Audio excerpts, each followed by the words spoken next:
महाराष्ट्रातील लाखो महिलांसाठी एक मोठी धक्कादायक बातमी समोर आली आहे. लाडकी बहीण योजनेतून तब्बल 9 लाख महिला अपात्र ठरणार आहेत. का आणि कोणत्या नवीन निकषामुळे? योजनेत इतका मोठा बदल का करण्यात आला आणि याचा परिणाम काय होणार, या सगळ्या प्रश्नांची सविस्तर माहिती या व्हिडिओमध्ये मिळणार आहे. त्यामुळे व्हिडिओ शेवटपर्यंत पाहायला विसरू नका. चला तर मग व्हिडिओला सुरुवात करूया.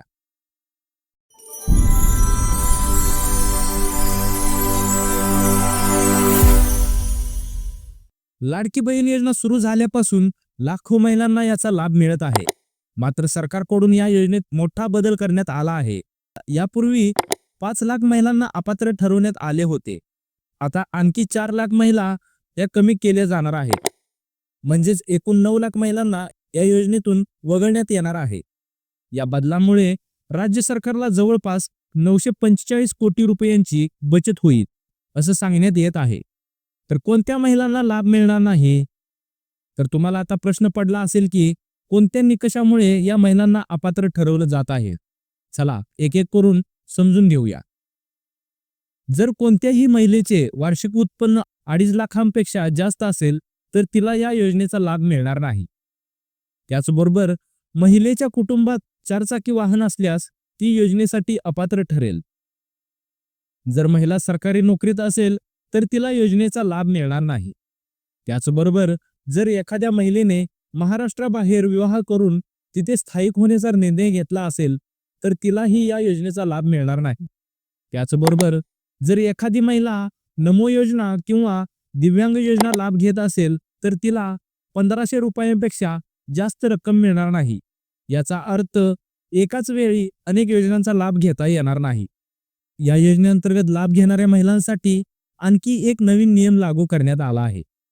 आता लाभ मिळवण्यासाठी दरवर्षी 1 जून ते 1 जुलै दरम्यान ई-केवायसी करणे बंधनकारक असणार आहे. तसेच बँकेत जाऊन हयातीचा दाखला सुद्धा जमा करावा लागणार आहे. जर कोणी ही प्रक्रिया पूर्ण केली नाही तर त्यांचा लाभ थांबवण्यात येईल. सरकारकडून लाडकी बहीण योजनेतील अर्जांची तपासणी सुरू करण्यात आली आहे आणि एक धक्कादायक माहिती समोर आली आहे. तब्बल 16.5 लाख महिलांच्या अर्ज आणि त्यांच्या बँक खात्यातील नावामध्ये मोठी विसंगती आढळून आली आहे. याचा अर्थ अर्जामध्ये दिलेले नाव आणि पैसे ज्या खात्यावर जमा झाले ते नाव वेगळे असल्याचे आढळले आहे. अशा महिलांना योजनेचा लाभ मिळणार नाही. योजनेचा लाभ घेणाऱ्या महिलांसाठी आणखी एक महत्त्वाची अट आहे. ज्या महिलांचे आधार कार्ड बँकेशी लिंक केलेले नाही त्यांना ही योजनेतून वगळले जाणार आहे. त्यामुळे अजूनही तुमचं आधार कार्ड लिंक नसेल तर लवकरात लवकर ही प्रक्रिया पूर्ण करून घ्या. आता तुम्हाला ही माहिती मिळाली असेल की कोणत्या महिलांना योजनेतून वगळण्यात आला आहे. पण तुम्ही किंवा तुमच्या ओळखीतील कोणी लाडकी बहीण योजनेचे लाभार्थी असेल तर त्यांचे नाव यादीत आहे की नाही हे तपासण्यासाठी अधिकृत सरकारी वेबसाईटला भेट द्या किंवा जवळच्या CSC सेंटरमध्ये जाऊन माहिती घ्या. सरकारचा हा निर्णय योग्य आहे का? हा प्रश्न अनेकांच्या मनात येत आहे. हा निर्णय जरी लाखो महिलांसाठी धक्का असला तरी सरकारचा उद्देश गरजू महिलांपर्यंतच ही मदत पोहोचवण्याचा आहे. भविष्यात सरकार आणखी कठोर नियम लागू करू शकते. त्यामुळे कोणताही लाभ गमावू नका. आवश्यक ती सर्व प्रक्रिया वेळेत पूर्ण करा. हा मोठा अपडेट आणि योजनेतील महत्त्वाचे बदल तुम्हाला समजले असतील. जर ही माहिती उपयुक्त वाटली तर हा व्हिडिओ जास्तीत जास्त शेअर करा जेणेकरून गरजू महिलांना योग्य माहिती मिळू शकेल.